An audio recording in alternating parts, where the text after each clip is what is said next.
자, 기도 드리시겠습니다. 우리와 함께 하시는 하나님 감사합니다. 오늘도 성령 충만, 은혜 충만, 사랑 충만입니다. 오직 성령의 불로써 이 세상의 모든 죄악을 다 태우시고 오직 성령의 불로써 우리를 거룩하게 빚어주시니 참으로 감사합니다. 우리는 오직 성령의 사람들입니다. 영원한 생명의 숨결을 우리에게 불어넣어 주신 우리 주님 예수 그리스도의 이름으로 기도합니다. 아멘. 자, 오늘은 성령을 기다리며 라는 말씀으로 성령 강림 주일의 은혜를 함께 나누도록 하시겠습니다. 여러분, 얼마 전에 돌아가신 축구 황제 펠레를 다들 아실 겁니다. 정말 최고의 축구 선수였습니다. 어느 정도였냐 하면 마라도나나 베켄바우어 이런 최고의 축구 선수들한테 물어봐도 진짜 축구 선수는 펠레 한 명밖에 없었다라고 인정할 정도로 펠레는 진정한 축구 황제였습니다. 근데 펠레가 이렇게 위대한 선수가 되기까지에는 10살 소년 펠레의 아픔과 눈물이 그 밑바탕에 있었던 것입니다. 여러분, 그때가 언제냐면 1950년도 브라질 월드컵이었습니다.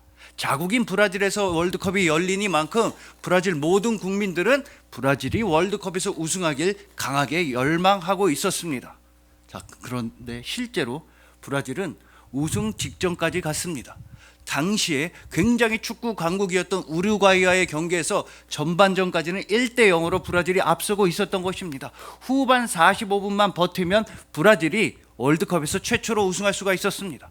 그러나 후반전 들어서 소위 마라카낭의 비극이라고 하는 사건이 벌어지게 됩니다. 전반전까지는 잘 앞서고 있었던 브라질인데 후반전 들어와서 우루과이한테 2골을 내줘서 패배하게 됩니다. 브라질은 떨어졌습니다. 그러자 그 1950년도에 라디오로 축구 경기 중계를 듣고 있었던 펠레의 아버지는 눈물을 펑펑 흘리게 됩니다. 그 모습을 보고 10살 소년 펠레는 너무나 큰 충격을 받았습니다. 세상에서 제일 듬직하고 제일 멋있는 어른인 줄 알았던 아빠가 그렇게 눈물을 흘리면서 통곡하는 모습을 보고 충격을 받았으며 동시에 조국 브라질이 우루과이에 패배했다는 사실에도 크나큰 충격을 받았던 것입니다. 그래서 이 10살짜리 소년 펠레는 울면서 자기 동네에 있는 예수님 동상 앞으로 달려갔습니다. 그리고 예수님 동상을 보면서 펑펑 울면서 내가 나중에 반드시 우리 조국 브라질을 월드컵에서 우승하게 해주세요. 내가 반드시 우루과이를 꺾고 브라질이 승리하겠습니다. 이러면서 10살짜리 소년이 예수님을 향해 눈물로써 기도를 했던 것입니다. 그리고 실제로 8년 뒤 1958년도 스웨덴 월드컵에서 펠레는 자신의 조국 브라질을 월드컵 우승으로 이끌게 됩니다. 이뿐 아니라 62년도 칠레 월드컵에서도 브라질을 우승시켰으며 70년도 멕시코 월드컵에서도 브라질을 우승으로 이끌었던 것입니다. 이처럼 10살짜리 소년 펠레가 위대한 선수가 되기까지에는 눈물과 결단이 필요했다라는 것입니다. 무엇보다 기다림과 기도가 필요했으며 말씀이신 예수님을 향해 나아가야만 했다는 것입니다.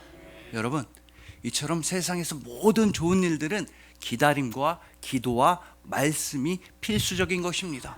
오늘 본문에서도 온 세상에서 제일 좋은 선물인 성령님의 충만하심을 바라면서 이 120명의 성도들은 첫째로 기다려야 했으며 둘째로 기도해야 했으며 세 번째로 말씀으로 돌아가야만 했던 것입니다.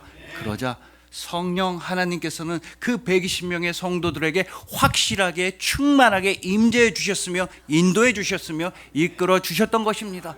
온갖 하늘의 좋은 은사와 능력과 지혜로서 그들을 가득 채워 주셨던 것입니다. 그리고 그 성령 하나님께서는 오늘도 동일하게 여러분들을 가장 좋은 길로 인도하여 주십니다. 성령님께서 여러분과 함께 하시기에 여러분들은 오직 성령의 사람들, 여러분들이 바로 하나님 아버지의 자녀이며 예수 그리스도의 증인이며 여러분들이 바로 성령 하나님의 9가지 열매 그 자체인 것입니다. 그래서 오늘은 오늘 본문 말씀을 통해서 오직 성령 충만으로써 이 세상을 승리하시고 복음을 증거하시고 사랑을 실천하는 우리 모두가 되기를 소망해 봅니다. 오직 성령님의 거룩한 바람을 타고 비상하시고 성령님의 거룩한 단비를 통해서 9가지 열매가 되시고 성령님의 능력으로 충만해 주시고 성령님의 불로서 거룩하게 타오르시는 이 성령 강림 주일에 여러분들을 주님의 이름으로 축복합니다.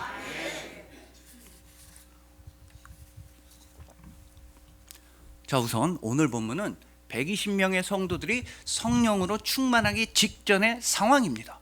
오늘 본문 말씀이 왜 그렇게 소중하고 중요하냐 하면 성령 충만을 받기 위해 반드시 필요한 요소가 오늘 본문엔 너무나 잘 나타나 있기 때문입니다. 첫 번째는 기다림입니다. 여러분, 이 기다림, 성령 충만 받기 위해 반드시 필요합니다.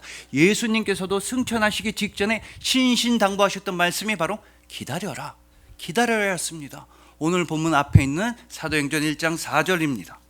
사도와 함께 모이사 그들에게 분부하여 이르시되 예루살렘을 떠나지 말고 내게서 들은 바 아버지께서 약속하신 것을 기다리라, 기다리라.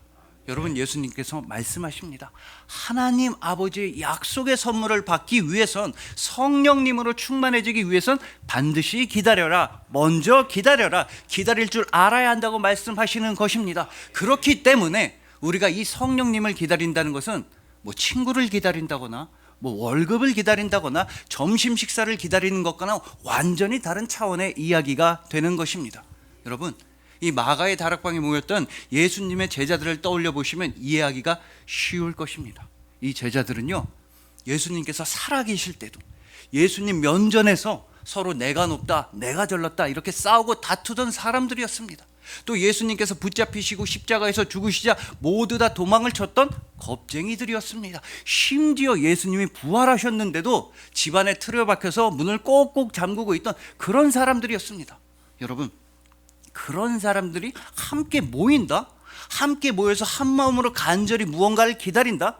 이건 있을 수가 없는 일입니다. 서로의 약점 다 알고, 서로의 치부 다 알고, 서로 못 볼 걸 다 보고, 서로 얼마나 겁쟁이고 부족하고 연약한지 다 알고 있는 그런 사람들끼리 모여서 뭔가를 간절히 기다린다? 이건 불가능한 일인 것입니다. 여러분들도 사회생활 해보셔서 잘 아실 겁니다. 원래 이런 사람들이 모였다고 하면 시작부터 싸우고 분란과 내분만 일어나게 되어 있는 것입니다. 하지만 이 제자들은 한마음 한뜻으로 모여서 간절히 기다릴 수가 있게 되었습니다. 왜냐? 오직 성령님을 기다렸기 때문입니다. 만약에 그들이 돈을 기다렸다고 한다면, 권력을 원했다고 한다면, 체면을 기다렸다고 한다면 절대로 함께 모일 수 없는 그 사람들도 오직 성령 하나님만 간절히 바라보면서 기다리자 한마음 한뜻이 되어 모여 있을 수가 있게 되었던 것입니다. 더욱 중요하게는 물론 이 제자들이 성령님을 기다린 건 맞지만 오히려 반대로 성령님께서 이 제자들 기다려 주셨다라는 것입니다. 물론 제자들도 열심히 성령님을 바라보고 기다렸을 것입니다만 더욱 정확하게는 성령님께서 이 제자들을 인내와 사랑으로서 기다려 주셨다라는 게 더욱 더 맞는 표현이라는 것입니다. 자, 왜냐하면 예수님께서는 승천하시기 전에 절대로 다음과 같은 말씀을 하질 않으셨습니다. 지금 당장 나가서 돈 벌어라, 지금 당장 나가서 전도해라, 얼른 빨리 건축 헌금 얻어서 커다란 교회당 세워라, 이런 말씀을 하질 않으셨습니다. 대신에 예수님께서는 기다리라고 말씀하셨습니다. 성자 하나님께서 기다리라고 말씀하셨습니다. 무엇을 기다리느냐? 하나님 아버지의 약속, 성부 하나님의 약속을 기다리라고 하셨습니다. 그리고 그 약속은 성령님이셨습니다. 성령 하나님이셨던 것입니다. 그러므로 이 기다림의 시간은 성부 하나님과 성자 하나님과 성령 하나님께서 우리들을 기다려 주셨다라는 게 훨씬 더 맞는 표현인 것입니다. 우리가 좀 더 충성된 군병이 될 때까지 주님은 우리를 기다려 주셨으며, 우리가 좀 더 준비된 복음 전도자가 될 때까지 주님은 우리를 기다려 주셨으며, 우리가 좀 더 사랑을 실천하는 성도가 될 때까지 주님께서는 우리를 기다려 주셨던 것입니다. 무엇보다 주님께서는 우리가 성령으로 충만한 그리스도인이 될 때까지 사랑과 인내와 자비로서 우리를 참아주시고 견뎌주시고 기다려주셨던 것입니다. 자, 여러분, 그리고 이렇게 성령님께서 제자들을 기다려주시자 이 제자들한테는 도대체 어떤 변화가 일어났습니까? 박대영 목사님의 책에 의하면 성령님께서 이 제자들을 기다려주시고 만나주시자 그때부터 제자들은 새로운 공동체로, 바로 교회 공동체로 다시 태어나게 되었다는 것입니다. 그 증거가 바로 오늘 본문 13절을 보시면 제자들의 이름의 목록이 소개되어 있습니다. 들어가 그들이 유하는 다락방으로 올라가니 베드로, 요한, 야고보, 안드레와. 여러분, 이 제자들의 이름의 순서를 잘 기억해 두셔야 하는 것입니다. 오늘 보면 사도행전 1장 오직 성령님만 바라보고 소망할 때 이 제자들의 이름의 순서는 베드로, 요한, 야고보, 안드레였습니다. 근데 오늘 본문인 사도행전을 기록한 기록자는 바로 누가입니다. 그리고 누가는 당연히 누가복음의 기록자이기도 합니다. 그래서 누가복음에서도 동일하게 이 제자들의 이름이 나오는데 오늘 본문인 사도행전 1장과는 완전히 다른 순서로 제자들의 이름이 소개된다는 것입니다. 예를 들어 누가복음 6장 14절입니다. 곧 베드로라고도 이름을 주신 시몬과 그의 동생 안드레와 야고보와 요한과. 자, 여러분 보십시오. 이 누가복음에서만 해도 제자들의 이름의 순서는 베드로가 먼저 나오고 베드로의 동생 안드레가 나오고 그 다음에 야고보가 나오고 야고보의 동생 요한이 나왔습니다. 그러나 사도행전 1장 바로 성령님만 기다리고 소망하는 이 제자들의 이름의 순서, 오늘 보면 13절의 제자들의 이름의 순서는 베드로, 요한, 야고보, 안드레였던 것입니다. 여러분, 이 차이가 느껴지십니까? 이 차이가 보이십니까? 즉 누가복음에서만 해도 이 땅에서의 혈연 관계를 중심으로 제자들의 이름이 소개되었다는 것입니다. 이 땅에서의 친척 관계, 이 땅에서의 형제 자매 관계, 이 땅에서의 친인척 관계에 의해서 누가복음은 제자들의 이름을 기록하고 있었습니다. 그래서 누가복음을 보시면 베드로가 나오고 베드로의 형제 안드레가 나오고 야고보가 나오고 야고보의 형제 요한이 소개된 것입니다. 하지만 오늘 본문에서 이 제자들이 오로지 성령님만 바라보고 기다리고 소망하게 되자 이제 더 이상 이들한테는 이 땅에서의 혈연 관계가 중요하지 않게 되었습니다. 이 땅에서의 혈연 지연 학연이 아니라 그들보다 훨씬 더 새로운 공동체, 바로 교회 공동체로 태어나게 되었던 것입니다. 즉 이들이 성령님만 바라보고 소망할 때 이들은 예수 그리스도의 형제와 자매와 가족이 되었던 것입니다. 그래서 베드로, 요한, 야고보, 안드레 이런 순서로 이름을 기록한 것입니다. 그렇기 때문에 오늘 본문 15절도 우리에게 이런 귀한 말씀을 전하고 있는 것입니다. 그때 베드로가 그 형제들 가운데 일어서서 이르되. 자, 여러분, 베드로는 일어서서 발언을 했습니다. 근데 누구 앞에서 발언을 했느냐? 그 형제들 앞에 서서, 그 형제들 앞에 서서 발언을 했다는 것입니다. 즉 마가의 다락방에 모여있었던 120명의 성도들은 이제 다 형제요 자매요 가족이 되었던 것입니다.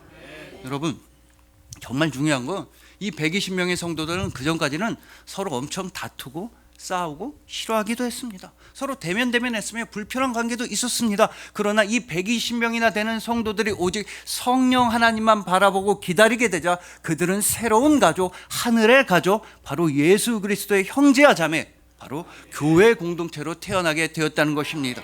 여러분, 이것이 바로 성령님을 기다리는 시간이며 동시에 성령님께서 우리를 기다려주시는 시간인 것입니다. 이것만이 성령의 사람들이며 성령의 가족들이며 성령의 공간들이며 이것이 바로 성령의 화목해 하심, 하나 되게 하여 주심인 것입니다. 여러분, 그리고 이 땅에서 우리는 연약하고 부족해서 실패를 많이 합니다. 특히나 서로가 서로한테 화도 많이 내고 짜증도 많이 냅니다. 서로가 서로의 마음을 아프게 하는 말과 행동을 할 때가 우리는 참 많이 있는 것입니다. 하지만 그럼에도 불구하고 여러분들이 반드시 기억하셔야만 하는 사실은 성령님께서는 여러분을 하나 되게 빚어주셨다는 것입니다. 성령님께서는 여러분들을 이 땅에서의 겨우 사회 고위층, 부자, 권력자 이런 사람이 되는 것보다 훨씬 더 중요하게 성령님께서는 바로 여러분들을 교회로 만들어 주셨다는 것입니다. 그러면서 성령님께서는 우리한테 온 세상에서 가장 낮아지시고 가장 겸손해지신 분을 보고 배우라고 성령님은 우리한테 말씀하십니다. 온 세상에서 가장 크게 버림받으시고 모든 사람들에게 비난과 욕설을 들으시고 가장 끔찍한 아픔 속에서 처절하게 돌아가셨던 분, 그분을 닮으라고 성령님은 우리에게 말씀하시는 것입니다. 바로 우리 주님 예수 그리스도이십니다.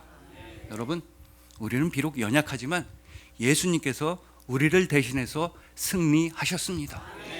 예수님께서는 여러분을 대신해서 십자가에서 죽으셨으며 여러분을 위해서 죽음에서 부활하셨던 것입니다. 그리고 성령님께서는 그 예수 그리스도의 십자가 부활을 여러분들의 영혼 속에 새겨 주시는 것입니다. 절대로 없어지지 않도록, 절대로 사라지지 않도록 성령님께서는 여러분들의 영혼의 십자가 부활을 완벽하게 각인시켜 주시는 것입니다. 즉 하나님의 영께서는 오직 사랑으로서 여러분들에게 충만하게 임재하여 주시는 것입니다. 그러니 부디 그 성령 하나님의 화목해 하심을 따라서 서로가 서로를 내 몸같이 사랑하는 교회를 세워 나가시길 소망합니다. 성령님께서는 여러분들을 사랑으로서, 인내로서, 은혜로서 오랫동안 기다려 주셨음을 기억하시길 소망하는 것입니다. 오직 성령 하나님의 평안에 매는 줄로서, 은혜에 매는 줄로서, 사랑에 매는 줄로서 서로가 서로를 너무나 사랑하는 교회가 되어주신 이 성령 강림 주일에 여러분들을 주님의 이름으로 축복합니다.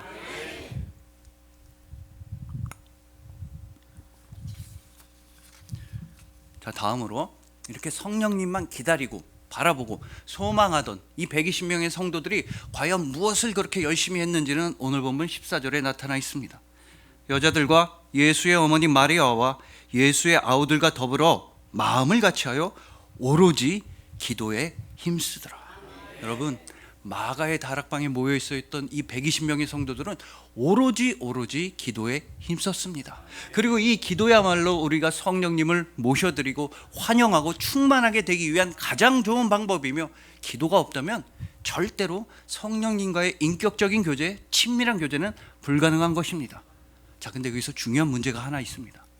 여러분들이 물론 잘 아시다시피 예수님께서는 부활하시고 40여일 동안 제자들과 함께 지내시고 승천하셨습니다. 그리고 오순절 날이 이르러서 이 120명의 성도들은 성령으로 충만하게 되었습니다. 즉 그러니까 그들은 약 10일 정도를 열심히 기도해서 성령으로 충만해졌다는 뜻입니다. 근데 그렇다면 이 120명의 성도들은 10일 동안 마가의 다락방에서 전혀 나가지 않고 있었던 것일까요? 예를 들면 화장실도 안 가고 밥 먹으러도 안 가고 잠도 안 자고 그냥 10일이라는 시간을 정해서 마가의 다락방에만 모여 있었던 것이겠습니까? 성경은 그렇지는 않는 것 같다고 말씀합니다. 누가복음의 맨 마지막 장이자 맨 마지막 구절인 누가복음 24장 53절에서는 예수님께서 승천하신 이후에 이 성도들이 이런 행동을 했다고 분명히 증언하고 있기 때문입니다. 늘 성전에서 하나님을 찬송하니라. 자, 그러므로 마가의 다락방에 모여 있었던 이 120명의 성도들은 성전으로 매일매일 나아갔다는 것입니다. 즉 마가의 다락방에서 나와서 성전으로 이동하는 시간도 있었으며 다시 마가의 다락방으로 돌아오는 시간도 있었다는 것입니다. 마가의 다락방에만 머물러 있었다는 뜻이 아니라는 것입니다.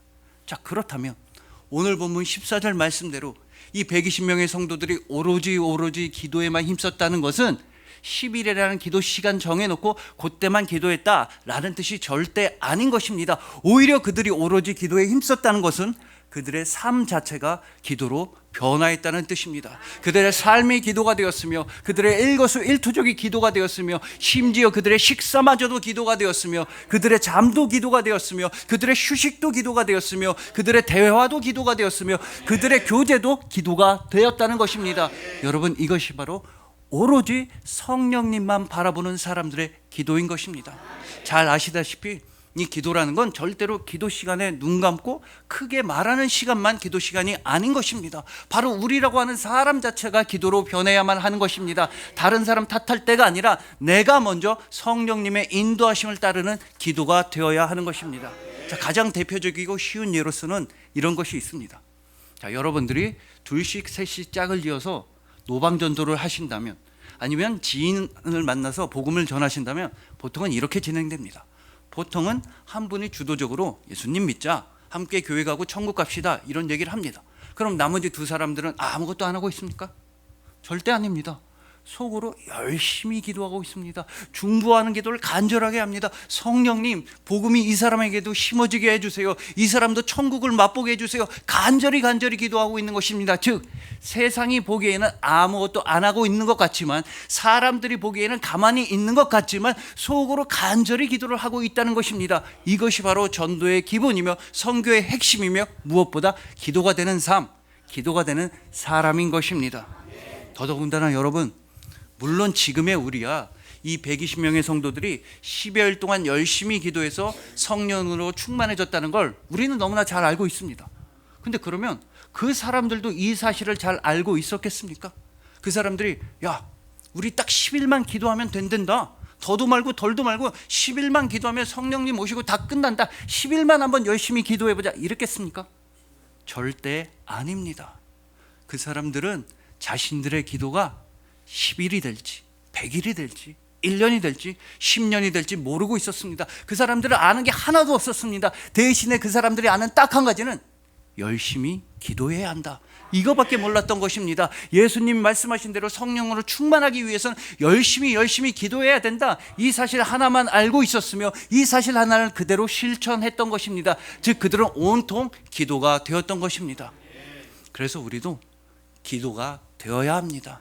내가 먼저 성령님을 간구하는 기도가 되어야 하는 것입니다. 그러니 부디 그 어디를 가시든지 그 누구를 만나시든지 성령님께서 말하게 하심을 따라 다음과 같이 당당하게 선포하시길 소망합니다. 예, 나는 기도입니다. 나는 예배입니다. 나는 교회입니다. 성령님 내 안에 살아계시고 성령님 나를 붙들어 주심으로 내가 바로 기도이면, 내가 바로 예배이면, 내가 바로 교회입니다 라고 당당하게 선포하시길 소망하는 것입니다. 오직 성령님의 인도하심에 힘입어서 삶의 모든 순간과 모든 장면과 모든 공간과 모든 시간과 아주 작은 부분까지도 삶 전체가 기도로 변화하셔서 도저히 패배할 수 없는 성령 충만의 그리스도인이 되신 이 성령 강림주일의 여러분들을 주님의 이름으로 축복합니다.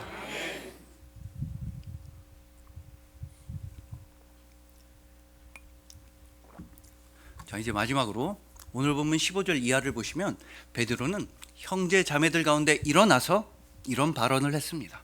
지금 배신자 가룟 유다가 죽었으니까 그 빈자리를 새로운 사도를 뽑아서 채워 넣어야 한다 라고 주장하는 것입니다.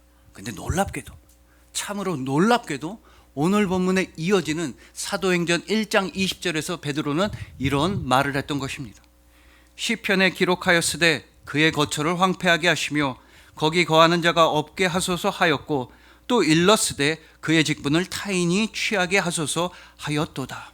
여러분, 사도 베드로의 이 말씀이 정말로 놀라운 이유는 그들에게 닥쳐온 가장 큰 걱정거리, 가장 큰 문제, 가장 큰 고난을 다름이 아닌 하나님의 말씀을 적용해서, 성경 말씀을 적용해서 해결해 보자는 주장이었기 때문입니다. 그것도 시편 96편 25절과 109편 8절 말씀을 인용해서 새로운 사도를 뽑아야만 하는 시급성과 정당성을 너무나도 적절하게 주장하고 있는 것입니다.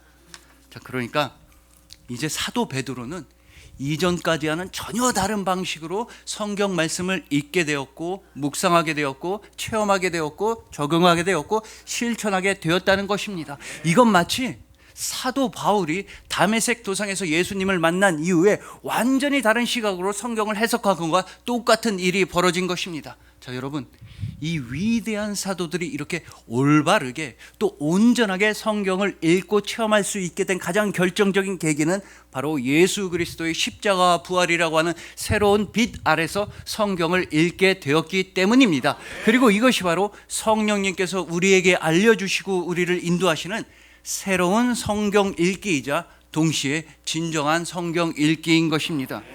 이처럼 여러분들이 오직 성령님의 인도하심만 기다리고 성령님의 함께 하심만 바라며 기도할 때 성령님께서는 여러분들을 다른 것이 아니라 성경 말씀으로 인도해 주신다는 뜻입니다. 마치 사도 베드로처럼, 마치 사도 바울처럼 여러분들도 성령님이 함께 하신다면 오직 말씀 하나만 들고 살아가고 승리할 수가 있게 되는 것입니다. 그러니까 성령님께서는 우리 삶의 출발점과 도착점이 오직 성경 말씀에 있다는 걸 깨닫게 해주시는 것입니다. 우리 삶의 시작과 끝, 우리 삶의 처음과 마지막, 우리 삶 전체가 오직 하나님의 말씀에만 존재한다는 사실에 우리는 크게 기뻐하고 감사하게 되는 것입니다. 더욱더 나아가서 성령님께서는 여러분들을 말씀으로 인도하시는 동시에 여러분들을 여러분들의 고향으로, 여러분의 본향으로 인도하여 주십니다. 성령님께서는 이 세상의 악한 세력으로부터 여러분들을 지켜주십니다. 이 세상의 아픔과 슬픔과 눈물로부터 여러분들을 지켜주십니다. 성령님께서는 여러분에게 거룩한 기다림과 거룩한 기도와 거룩한 말씀 읽기를 허락해 주십니다. 그럼으로써 성령님께서는 태초부터 여러분 안에 내재되어 있었던 그 하나님 아버지의 형상을 회복시켜 주시는 것입니다. 그렇기 때문에 죽음에서 부활하신 예수님께서도 요한복음 20장 22절에서 이런 말씀을 하셨던 것입니다. 이 말씀을 하시고 그들을 향하사 숨을 내쉬며 이르시되 성령을 받으라. 그러므로 성령님께서 여러분들과 함께 하신다는 사실은 곧 예수님의 숨결이자 예수님의 시선이자 예수님의 사랑인 것입니다. 흙에 불과했던 우리, 땅의 티끌에 불과했던 우리에게 생기를 불어넣어 주신 그 영, 하나님의 영, 성령님이십니다. 반드시 죽어야만 했던 죄인이었던 우리에게 영원한 생명과 사랑을 넣어주신 분, 성령님이십니다. 즉 성령님께서는 구원의 영이시자 사랑의 영이시자 생명의 영이신 것입니다. 바로 그렇기에 여러분들이 오직 성령으로 충만할 때 여러분들은 자신만만한 하나님 아버지의 자녀가 되는 것입니다. 여러분들이 성령으로 전진할 때 여러분들은 예수 그리스도의 증거와 증인이 되는 것입니다. 여러분들이 성령으로 기도할 때 여러분들은 성령의 9가지 열매 그 자체가 되는 것입니다.